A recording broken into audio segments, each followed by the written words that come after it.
পবিত্র ঈদুল আজহা ঘিরে মধ্যপ্রাচ্যের দেশ কুয়েতে সরকার নির্ধারিত বিভিন্ন জায়গায় জমে উঠেছে পশুর হাট। স্থানীয়দের পাশাপাশি বিভিন্ন দেশের প্রবাসীরাও কিনতে শুরু করেছে পছন্দের পশু। প্রতিনিধি আল আমিন রানার পাঠানো তথ্য ও ভিডিও চিত্রে বিস্তারিত জানাচ্ছেন এস.এম. হামিম। ঈদুল আজহার আর মাত্র কয়েকদিন বাকি, এরই মাঝে মধ্যপ্রাচ্যের দেশ কুয়েতে জমে উঠেছে কুরবানির পশুর হাট। কুয়েত সরকার নির্ধারিত বিভিন্ন স্থানে বসেছে কুরবানির পশুর অস্থায়ী হাট। বিক্রি হচ্ছে গরু, ছাগল, উট ও দুম্বা। সোমালিয়া, ইথিওপিয়া, মিশর, তুরস্ক, অস্ট্রেলিয়া, সৌদি আরব, ইয়েমেন সহ বিভিন্ন দেশ থেকে পশু আমদানি করে কুরবানির চাহিদা পূরণ করে কুয়েত সরকার। কুরবানির পশু হাটে পরিচর্যা ও বিক্রয়ের জন্য ব্যস্ত সময় পার করছেন বাংলাদেশি সহ বিভিন্ন দেশের প্রবাসীরা। নরমালি আমাদের দেশি গরু, সেম দেশি গরুই সোমালিয়া থেকে আসে। কুয়েতি, সৌদি, উর্দুনি সব দুম্বা আছে, কোনো মেডিসিন ছাড়া, শুধু খাওয়ার মাধ্যমে মোটা তাজা করি। কুয়েত সরকার নির্ধারিত কুরবানির পশুর হাটের মধ্যে শেবদি অন্যতম। দেশের বিভিন্ন প্রান্ত থেকে প্রবাসীরা ছুটে আসেন এখান থেকে কুরবানির পশু কিনতে।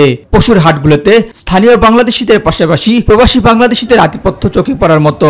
ঈদ উপলক্ষে বেচাকেনা ভালো হচ্ছে বলে জানিয়েছেন প্রবাসীরা। বেচাকেনা হবে ভালো ইনশাআল্লাহ, আমরা দেখতেছি 300-450 গরু ইনশাআল্লাহ বিক্রি করতে পারবো। দামও ঠিক আছে, মোটামুটি আমাদের সবার আইতে আছে। আমাদের পছন্দ হলে আমরা এখান থেকে গরু একটি ক্রয় করে নিয়ে যাব। কুয়েতে উটের চেয়ে গরুর দাম তুলনামূলক বেশি। প্রকার ভেদে গরু 250 দিনার থেকে শুরু করে 1200 দিনারে বিক্রি হচ্ছে। উট বিক্রি হচ্ছে 200 থেকে 500 দিনারে, আর দুম্বার ছাগল বিক্রি হচ্ছে 50 দিনার থেকে 200 দিনার পর্যন্ত।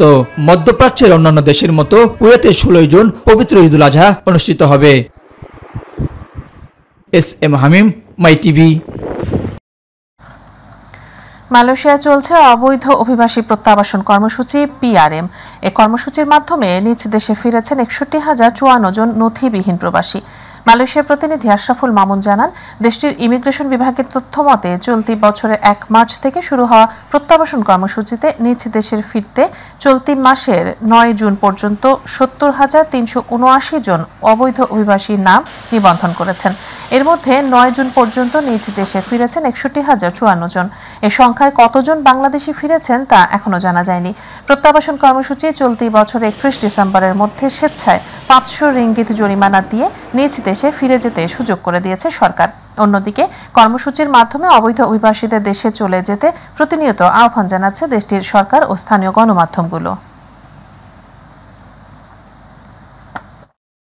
মাত্র 32 রিঙ্গিত সার্ভিস চার্জে মালয়েশিয়া প্রবাসী ও সংশ্লিষ্টদের পাসপোর্ট আবেদন, travel pass, foreigner visa service দেয়া হচ্ছে।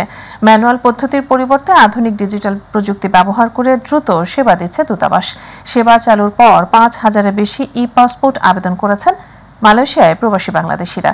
মালয়েশিয়া প্রতিনিধি আশরাফুল মামুনের পাঠানো তথ্য ও ভিডিও চিত্র নিয়ে রিপোর্ট করছেন ইলিয়াস কমল।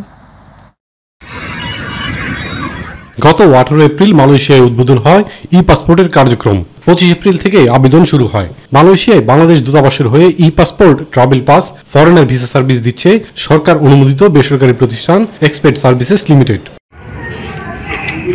সেবা চালুর পর পাসপোর্ট এবং ট্রাভেল পারমিট সহ 5,000-এরও বেশি প্রবাসীকে এক্সপের্ট সার্ভিস থেকে সেবা দেওয়া হয়েছে। এছাড়া 1,412 জন বিদেশি নাগরিককে দেওয়া হয়েছে ভিসা সেবা। এসব সেবায় চার্জ করা হয় মাত্র 32 রিঙ্গিত। দালাল মুক্ত ও কোনো প্রকার ভোগান্তিহীন সেবা পেয়ে খুশি প্রবাসীরা। এখানে অনেক রকম সুবিধা আছে, কোনো নাই, ঝামেলা নাই, নিজেই সবকিছু করে যাবো, কোনো দালাল লাগবে না। এই দেশটা মানে এরকম জায়গায় দিয়েছে যাতে সব মানুষের যাতায়াত সুবিধা হয়েছে। ওখানকার জায়গার চেয়ে এখানকার জায়গার পরিবেশটা অনেক ভালো। এখন যে অবস্থায় যে কোম্পানির মাধ্যমে আছে ওখানের অ্যাড্রেস দিলে ওখানকে আপনাদের পাসপোর্ট পৌঁছে যাইতেছে। বেসরকারি প্রতিষ্ঠান হলেও প্রবাসীদের প্রয়োজনীয় সেবাটা দিতে পেরে খুশি এক্সপের্ট সার্ভিসের কর্মকর্তা ও অভিনেতা আরমান পারভেজ। আমরা ভীষণ সৌভাগ্যবান যে বাংলাদেশ সরকার আমাদেরকে এরকম একটা গুরু দায়িত্ব দিয়েছে যে মালয়েশিয়ায় বসে প্রবাসী ভাই বোনদেরকে পাসপোর্ট সেবা প্রদানের, এবং পাসপোর্ট সেবা প্রদানের পাশাপাশি আমরা ট্রাভেল পারমিট এবং বিদেশিদের বাংলাদেশ ভ্রমণের জন্য ভিসা প্রোভাইড করে থাকি, এবং এই দায়িত্ব পেয়ে আমরা খুবই খুশি এবং আনন্দিত। তবে পাসপোর্ট হাতে পাওয়াটা আরো দ্রুত হলে আরো ভালো হয় জানিয়েছেন মালয়েশিয়ান বাংলাদেশি প্রবাসীরা। ইলিয়াস কমল, মাই টিভি।